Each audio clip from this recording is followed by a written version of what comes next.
अखंड भारत विषय के अंतर्गत भारत को तोड़ने के लिए जो अंतर्राष्ट्रीय साजिशें चल रही है, आज उसकी हम चर्चा करेंगे। आज भारत में जितनी भी आतंकवादी गतिविधियां और घटनाएं हो रही है और विदेशों से मिलने वाले उनके सहयोग को देखते हैं तो एक राष्ट्रभक्त का हृदय बेचैन हो जाता है। लेकिन ये संगठन देश में दहशत फैलाने तक ही सीमित नहीं है। जिन घटनाओं को आधार बनाकर पूरी दुनिया में भारत को बदनाम किया जा सकता है, ऐसी कई घटनाएं आज भी घट रही है और प्रायोजित ढंग से घट रही है। कुछ घटनाएं योजनाबद्ध तरीके से करवाई जाती है और फिर योजनाबद्ध तरीके से संचार माध्यमों में अंतर्राष्ट्रीय स्तर पर, चाहे इलेक्ट्रॉनिक्स मीडिया हो, चाहे समाचार पत्र हो, पूरे विश्व में उसको अंतर्राष्ट्रीय विषय बना दिया जाता है। ये एक रणनीति का हिस्सा है, क्योंकि प्रारंभ से ही अंग्रेजों की नीति रही बांट और राज करो। हम जानते हैं अंग्रेजों ने इसी नीति को सहारा लेकर के और इसी को आधार बना करके भारत में अपने साम्राज्य को स्थापित किया था, क्योंकि इन कुटिल यूरोपीय देशों ने लगभग 125 से 150 तक देशों पर शासन किया था। लेकिन वर्तमान में इनकी इस नीति को समझें तो ध्यान में आएगा कि डिवाइड एंड रूल ही नहीं, बल्कि इन्होंने इसको और बदल करके डिवाइड रूल एंड लूट ये तरीका अपनाया था और आज भी अपना रहे हैं। जिन जिन देशों में प्राकृतिक संसाधन विपुल मात्रा में उपलब्ध है,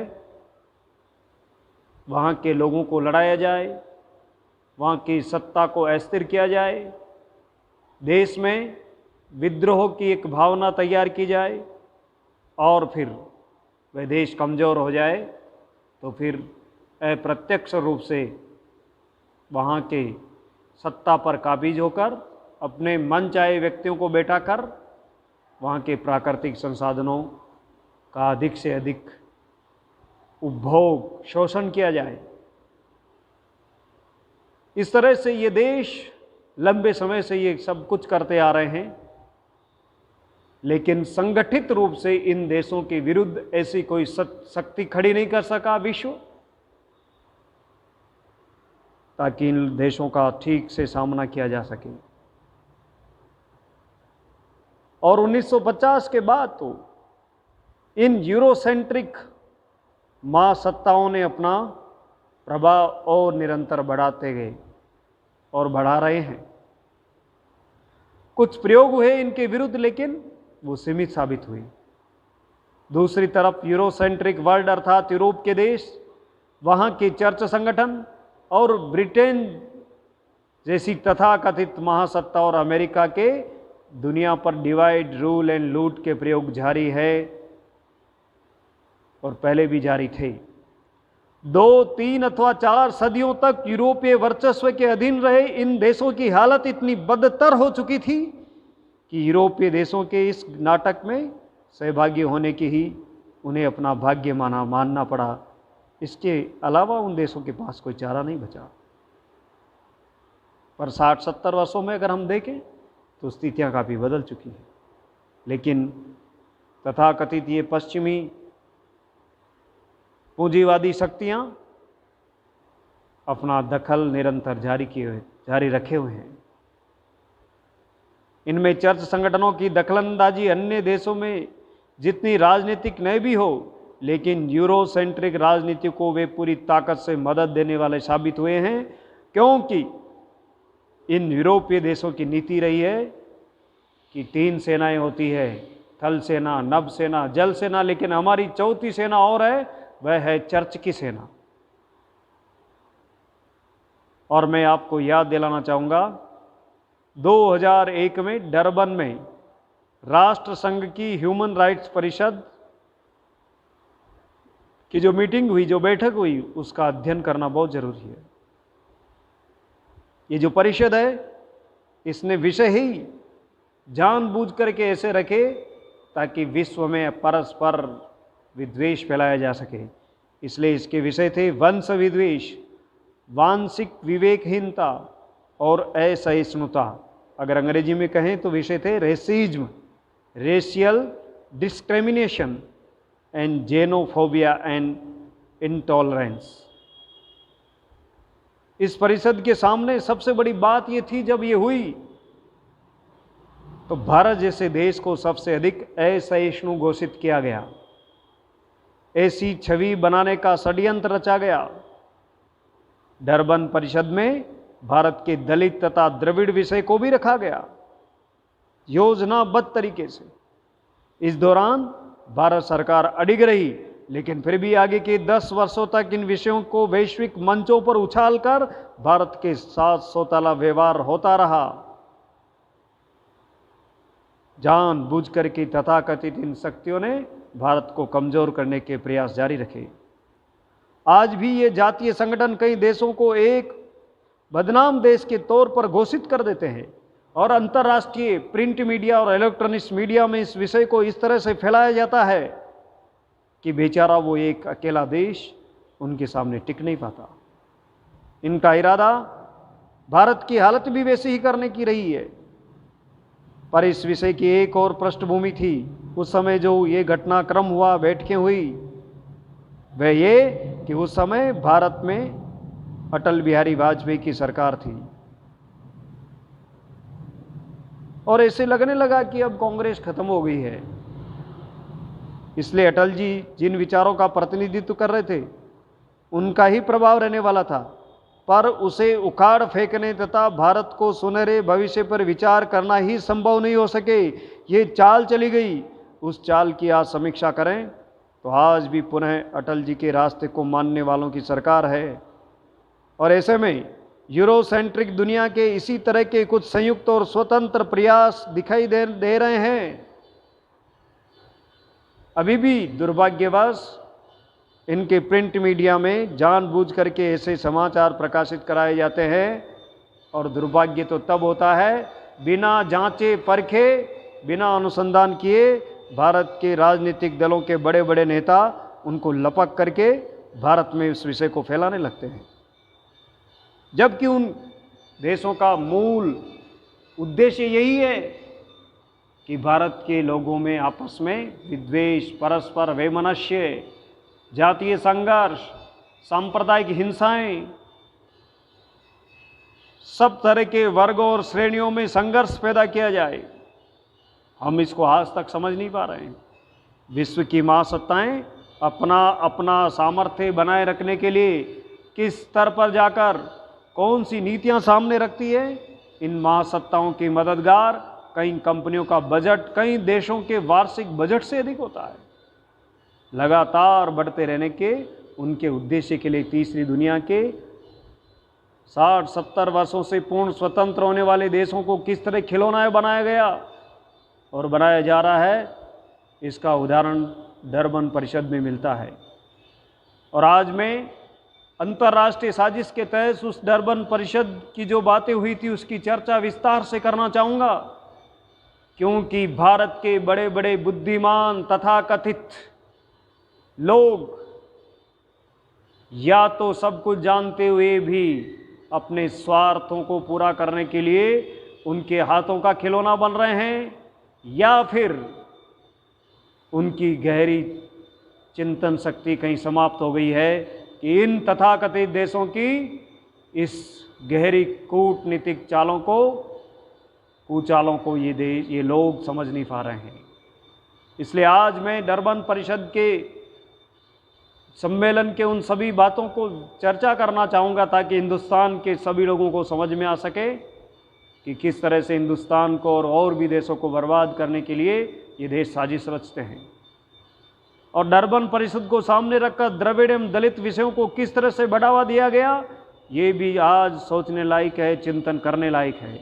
इन दोनों विषयों की शुरुआत बिल्कुल छोटे स्तर पर की गई, लेकिन इस विषय की वैश्विक स्तर पर ले जाया जा सके और उसके आधार पर भारत को दुनिया द्वारा लगाए गए कड़े प्रतिबंधों का सामना करना पड़े और भारत पूरी दुनिया में बदनाम हो जाए और उस बदनामी के सारे भारत में फिर नए नए तथाकथित ऐसे लोग खड़े किए जाए और उन लोगों के माध्यम से नीचे तक समाज में विद्वेष फैलाए जाए, ये यहाँ तक साजिश रची गई थी।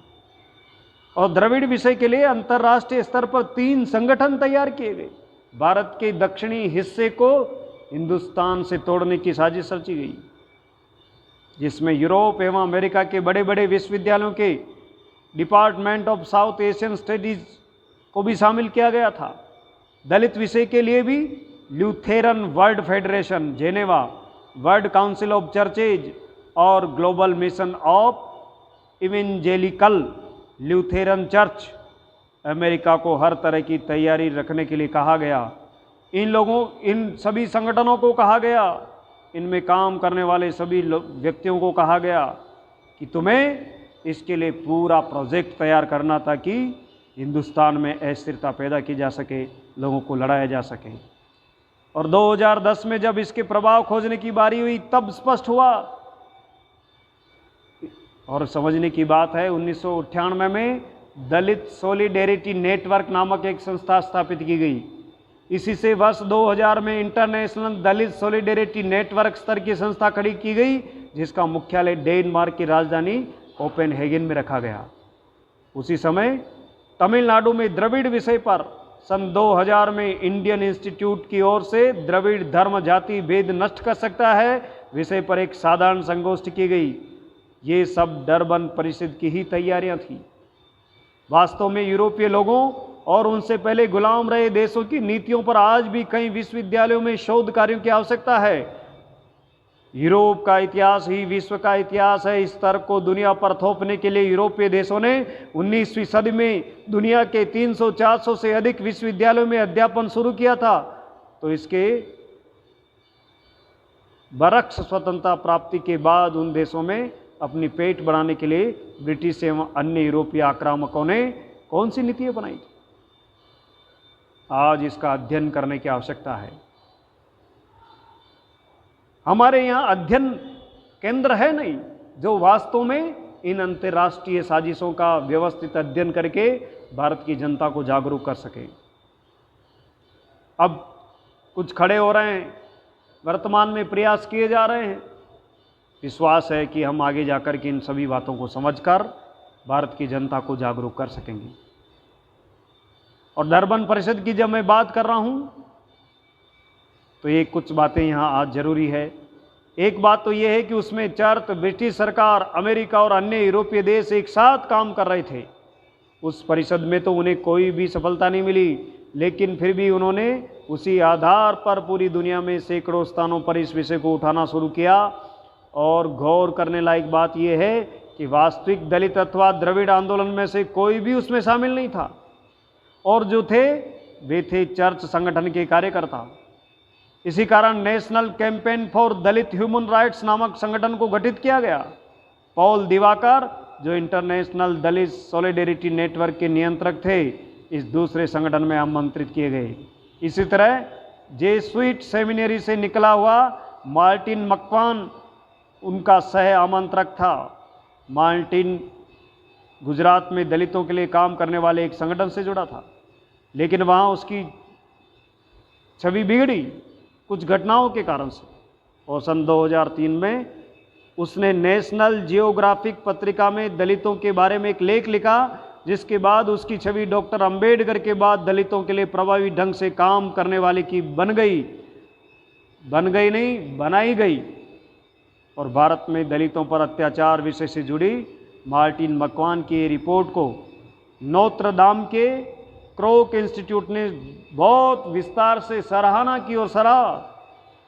इस संगठन की भी पूरे विश्व में शाखाएं फैली हुई है, जो विश्व में इस आंदोलन के माध्यम से वहाँ के समाजों में झगड़ा पैदा करने के लिए निरंतर कार्यरत है।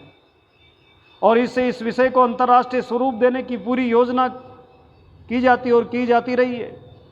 विश्व के कई रेडियो स्टेशनों और टीवी चैनल्स ने जब दलित विषय को जानबूझ करके प्रोजेक्ट किया गया, प्रायोजित किया गया, तो उन्होंने हाथों हाथ लिया। ये भी योजनाबद्ध तरीके से हुआ।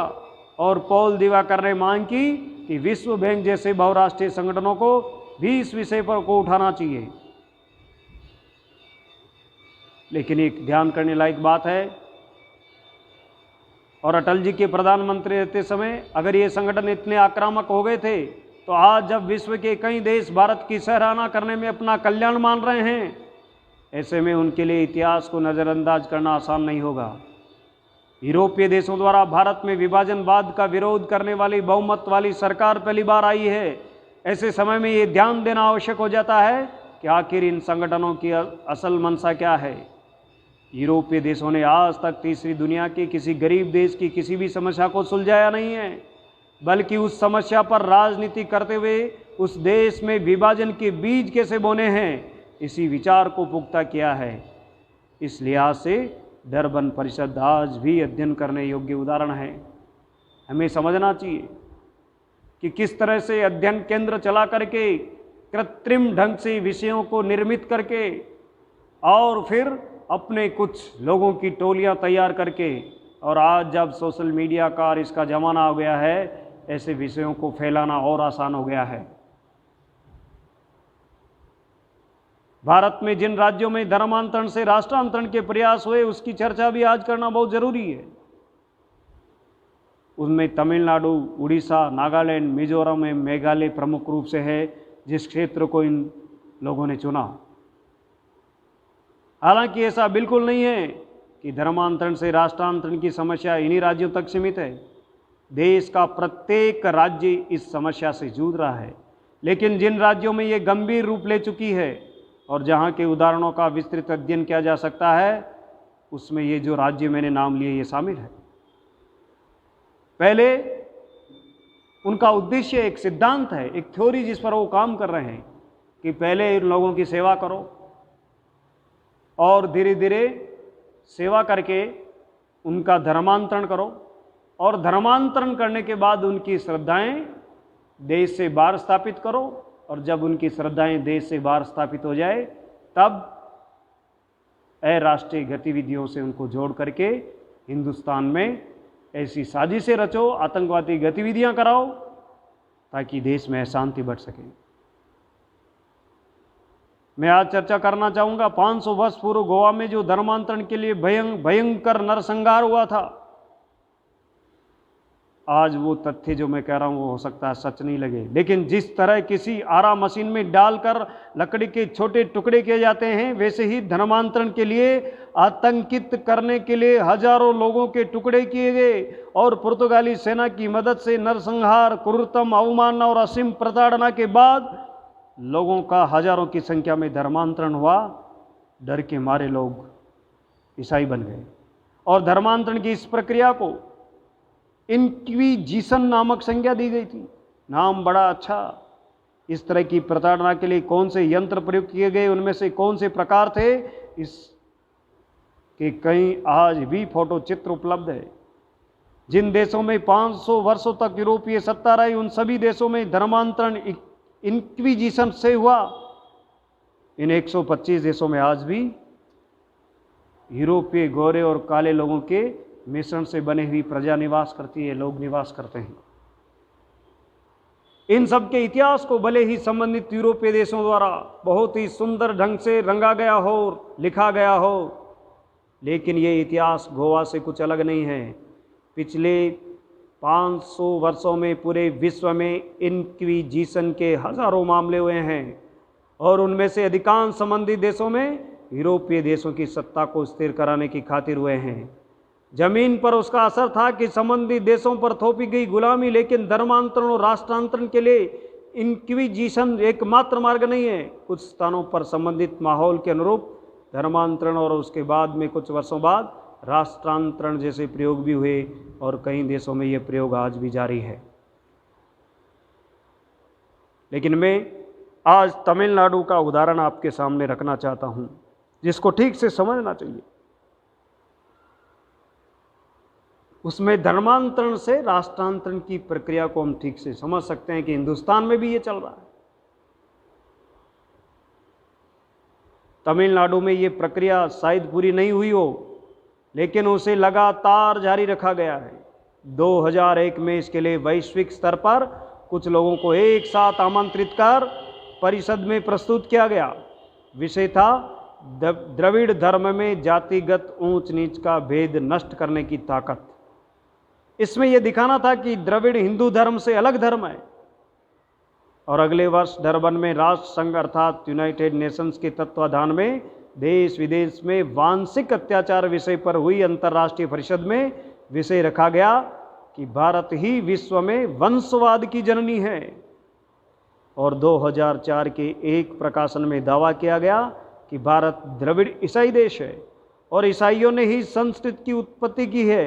ये सब करने वाली संस्था स्वाभाविक रूप से एक ही थी। उसके अगले वर्ष एक प्रस्ताव और पारित हुआ कि द्रविडियन क्रिश्चियनिटी भारत में एक स्वतंत्र देश की भूमिका निभाती है और ये देश स्वतंत्र गणराज्य हो, इसीलिए पूरे विश्व में विद्रोही आंदोलन शुरू करने चाहिए।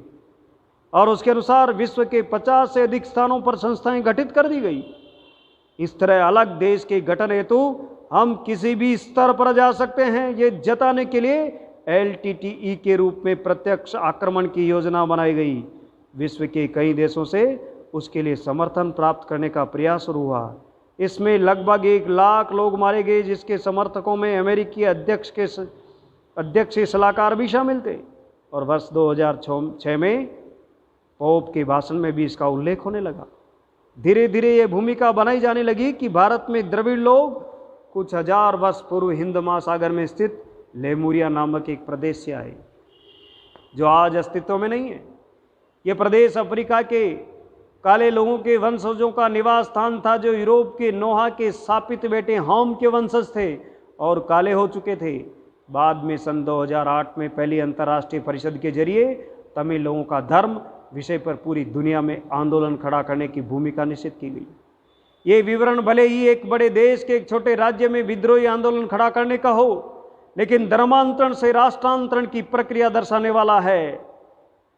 भारत की बहुत सारी सरकारें राजनेता इसको समझ नहीं सके या समझे तो फिर वो केवल अपने सिंहासन को बचाने के कारण इसका स्वयं हिस्सा बन गए।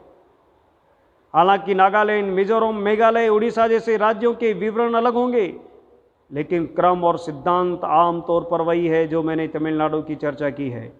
भारत का हर एक राज्य इसी प्रक्रिया में किसी न किसी तरह बिठाया गया है।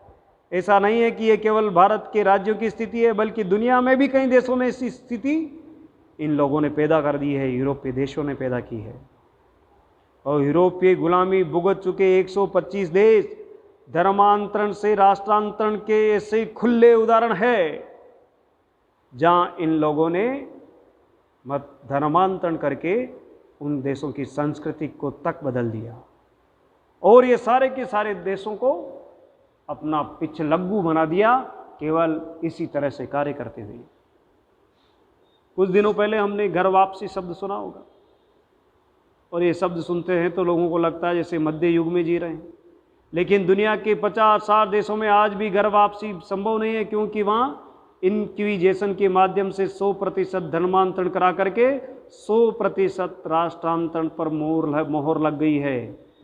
मैं कह रहा हूँ 50 से 60 देश जिनको ये यूरोपीय देश पूरी तरह बदल चुके हैं, वहाँ की संस्कृति को, वहाँ के मूल विचार को बदल चुके हैं और केवल वहाँ के प्राकृतिक संसाधनों का लोगों का शोषण करने के लिए अप्रत्यक्ष रूप से अपना गुलाम बना लिया है।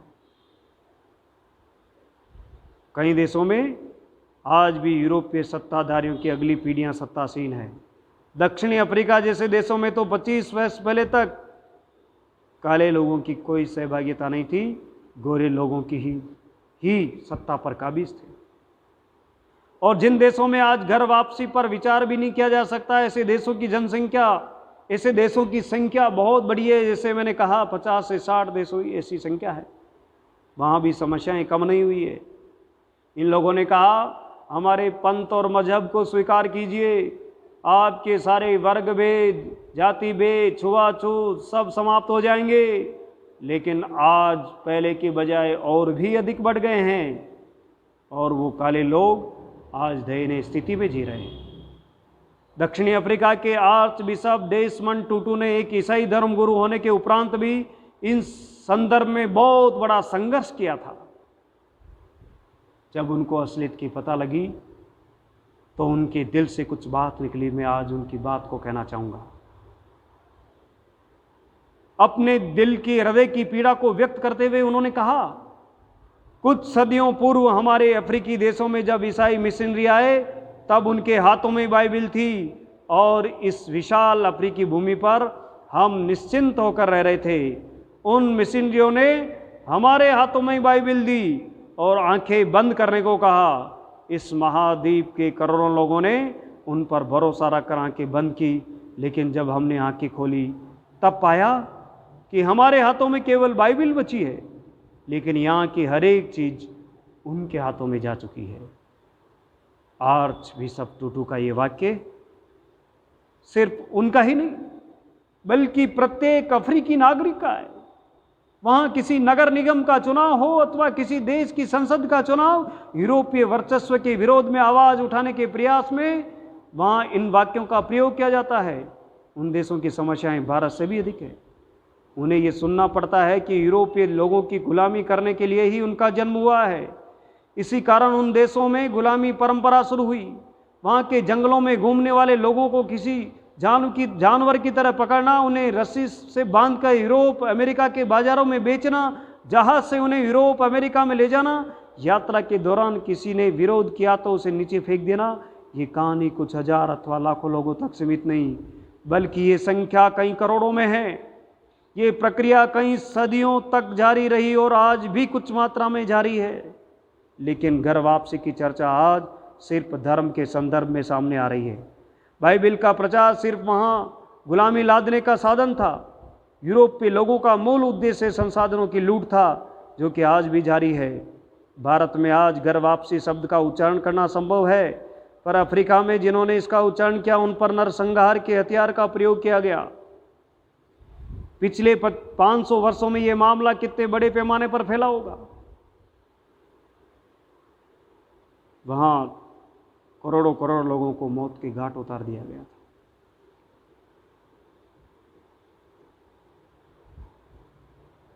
तमिल, द्रविड़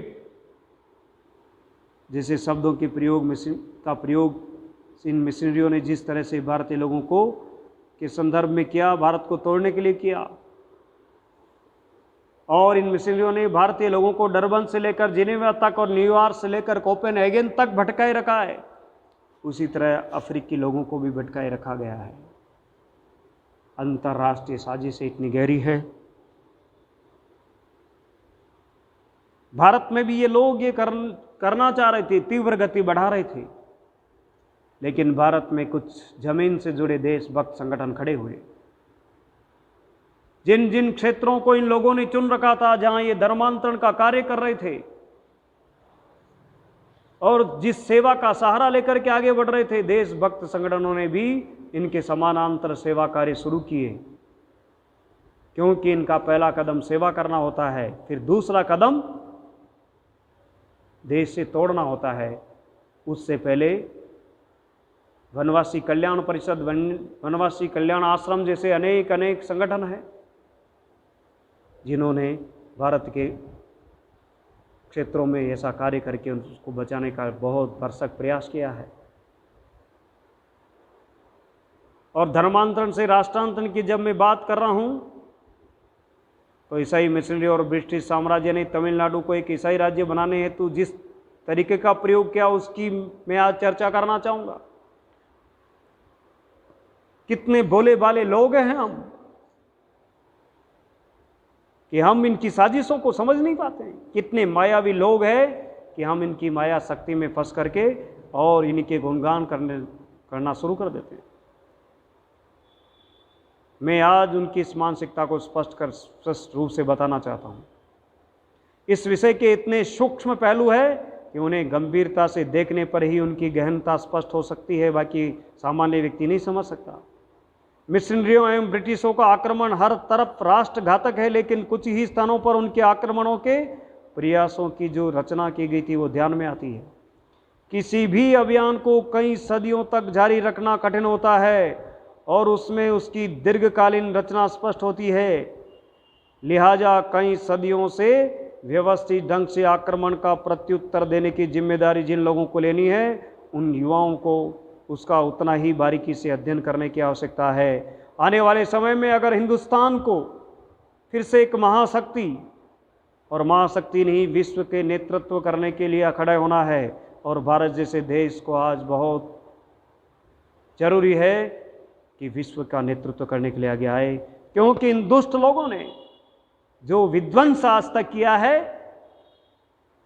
इन पर विश्वास नहीं किया जा सकता। और जब किसी सत्य को लोगों के सामने रखना होता है तो उस विषय को प्रस्तुत करने की आक्रामकता धीरे धीरे बढ़ानी ही पड़ती है। भारत के दक्षिण में रहने वाले लोग आर्यों द्वारा किए गए आक्रमण के फलस्वरूप दक्षिण में धकेल दिए गए ये स्थानीय भूमिपुत्र है, और वही मूलतः यूरोप से अफ्रीका के मार्ग से आने वाले मूल हेमेटिक ईसाई है। ये जताने के लिए उन्होंने जिस तरीके का प्रयोग किया, उससे इस आक्रमण की कैसी व्यवस्थित रचना उन्होंने की थी ये स्पष्ट हो जाता है। तमिलनाडु के आर्च बिशप डॉक्टर देवनायकम ने इस मुहिम की अगुवाई की।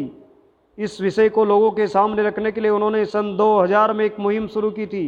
विषय था द्रविड़ धर्म में ही भारत की जाति प्रथा का निर्मूलन करने की क्षमता है। इसके अगले वर्ष इसी परिषद के जो विषय रखा गया था वह था भारत ही द्रविड़ ईसाई स्थान है। इस विषय को वैश्विक स्तर के कई प्रकाशनों में प्रस्तुत किया गया।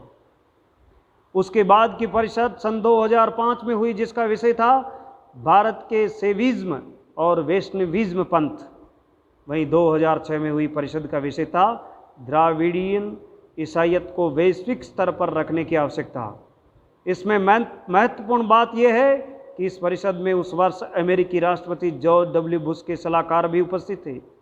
उसके बाद का विषय था भारत में 2000 वर्षों की ईसाइयत का इतिहास। तो 2008 की परिषद का विषय था द्राविड़ी ईसाई धर्म का दक्षिण भारतीय साहित्य, कला, उपासना, मूर्ति कला और नृत्य शैली पर असर। पहली ही परिषद में यह प्रस्तुत की गई कि संस्कृत भाषा भारत में सेंट थॉमस के साथ यूरोप से आई, और दक्षिण भारत में जो संस्कृत साहित्य उपजा वह सब उसके बाद निर्मित हुआ। संस्कृत भाषा मूलतः ग्रीक एवं लैटिन भाषा से उपजी है।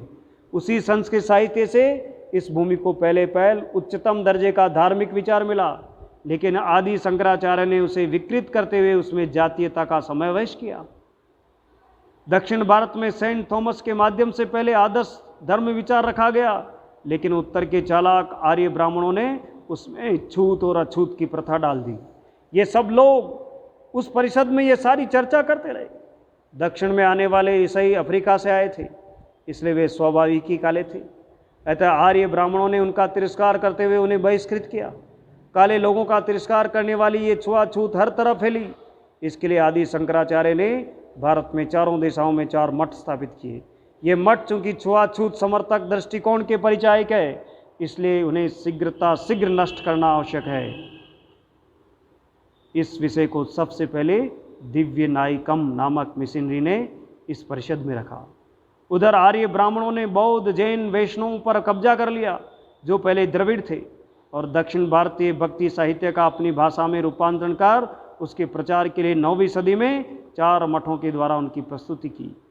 देव कला नामक मिशनरी द्वारा सन 2004 में लिखित 400 पन्नों वाली पुस्तक का नाम ही था थॉमस द्रविड़ ईसाई देश।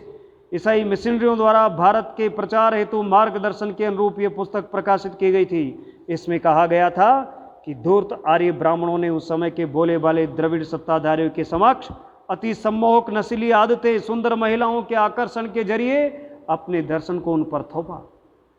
ईसाई दर्शन के भक्ति मार्ग से आए हुए परमेश्वर का वर्णन पहली बार अहम ब्रह्मास्मि इन शब्दों में रखा गया था, जिसका सही अर्थ था परमेश्वर मुझ में है। पर शंकराचार्य ने इसकी एकदम गलत रूप से व्याख्या की, मैं ही ईश्वर हूँ। इसी पुस्तक में आगे कहा गया था कि सेंट थॉमस के अनुयायियों ने अपने विचारों का प्रसार करने हेतु संस्कृत भाषा बनाई। ईश्वर में विस्तार से चर्चा कर सकता हूँ कि किस किस तरह से इन लोगों ने भारत के साहित्य को विकृत करने की साजिश रची। किस तरह से भारत के लोगों को आपस में लड़ाने के लिए इन लोगों ने योजनाबद्ध तरीके से काम किया। और इन ईसाई मिशनरियों ने जिन बातों को साध्य करने का लक्ष्य सामने रखा वह था हिंदू धर्म एवं संस्कृत भाषा का सृजन सेंट थॉमस के ईसाई विचारों से हुआ। यही नहीं, ये भी कहा गया बौद्ध एवं जैन जैसे अन्य भारतीय धर्मों की उत्पत्ति भी उसी से हुई। चीन जैसे विशाल देश के साथ दुनिया में बौद्ध मतावलंबियों की संख्या लगभग 150 करोड़ है। जब ये विषय वैश्विक स्तर की परिषदों में रखे जाते हैं तब उनका हवाला विश्व के अन्य कोनों के संदर्भ सामग्री के तौर पर दिया जाता है। हिंदू धर्म एवं संस्कृत भाषा की उत्पत्ति सेंट थॉमस के ईसाई प्रचार वाले साहित्य से हुई, इसलिए बौद्ध विचारों एवं उसके लिए प्रयुक्त भाषा की उत्पत्ति भी उसी से हुई। इस तरह के विचार जब हिलेरी क्लिंटन की जुबान से उपजते हैं तब उसका असर भी बदलता है, क्योंकि उनके मुंह में ये शब्द डाल दिए जाते हैं योजनाबद्ध तरीके से। इसलिए मैं आज विस्तार से चर्चा कर रहा हूं इस विषय के बारे में। 21वीं सदी के पहले एक दशक में हुई 6 परिषदें कई सदियों से लगातार जारी एक प्रक्रिया का हिस्सा है। दरअसल जब कोई विषय सारी दुनिया की घटनाओं पर नजर रखने वाले कूटनीतिक लोगों अर्थात वर्ल्ड डिप्लोमेट कम्युनिटी के समक्ष रखा जाता है तब उसे व्यापकता से रखना होता है। हालांकि विषय कितना गहरा है उसे परखने का किसी के पास समय नहीं होता, लेकिन विश्व के किसी जनसंख्या समुदाय का अपनी समस्याओं के बारे में क्या कहना है इसका संज्ञान वे जरूर लेते हैं। तमिल लोगों की समस्याएं सामने रखने के दृष्टिकोण से इस विषय की शुरुआत हुई। आर्य ब्राह्मणों ने उन पर अन्याय किया, ये कहकर उन्हें भारतीय समाज से निकालकर वैश्विक समाज का संदर्भ देने की औपचारिकता पूरी की गई। बाद में द्रविड़ संस्कृति सेंट थॉमस के विचारों से ही उपजी। संस्कृत भाषा और यहाँ के साहित्य का सृजन भी बाद में हुआ। आदि विषयों पर वैश्विक परिषदें होने लगी। इनमें से हर एक परिषद विश्व स्तरीय थी। उसके प्रत्येक विषय के लिए समर्पित विश्व स्तरीय संस्था थी जो सुनियोजित रूप से खड़ी की गई थी। यही नहीं, द्रविड़ों को विद्रोह कर अपना अलग अस्तित्व खड़ा करना है ये बताया जाने लगा। ऐसा नहीं कि फिलहाल इस विषय को लेकर कोई वैश्विक आंदोलन शुरू हो गया हो, परंतु उसकी तैयारी लगातार चलती रहती है और चल रही है। यूरोप के प्रत्येक देश में आज तमिल लोगों को स्वतंत्र दर्शाने वाली संस्थाएं और संगठन खड़े हो गए हैं। कई विश्वविद्यालयों में इस विषय का स्वतंत्र अस्तित्व है। Institute of Asian studies, Dravid spiritual movement जैसी संस्थाएं यूरोप के हर देश में मिलेगी। भारत के छोटे बड़े दुश्मन होना स्वाभाविक है। अनुकूल मौका मिलने पर ये खड़े तो होंगे ही, परंतु उन्हें उन्हीं की भाषा में उत्तर कैसे देना है इसका विचार भी हमें लगातार करना होगा। और इस विचार को के बिना हम भारत को बचा नहीं सकते। भारत माता की रक्षा करने के लिए इन साजिशों को समझ करके और गहराई से चिंतन और मंथन करके फिर ही हमें आगे की रणनीति बनानी होगी और उसके अनुसार से चलना पड़ेगा। तभी भारत को फिर से हम अखंडता की ओर ले जा सकेंगे। और भी कई साजिशें चल रही है। मैं विस्तार से इसलिए चर्चा करना चाहता हूँ ताकि आने वाले समय में वर्तमान पीढ़ी को इनकी गहराई से जानकारी हो सके और आने वाली इस पीढ़ी को कोई भ्रमित नहीं कर सके और आने वाली पीढ़ी समझदार, ज्ञानी और तेजस्वी होकर के इन सभी लोगों को ठीक से उत्तर दे सके और भारत अंतर्राष्ट्रीय साजिश का हिस्सा नहीं हो। इसलिए हम आने वाले सत्र में और चर्चाएं करेंगे। विस्तार से चर्चा करने के बाद हम भारत को अखंड कैसे किया जा सकता है और अखंड होने से भारत और पूरे इस परिक्षेत्र को क्या लाभ होगा और किस तरह से विश्व की दशा और दिशा बदलेगी, आने वाले सत्रों में हम चर्चा करेंगे। धन्यवाद।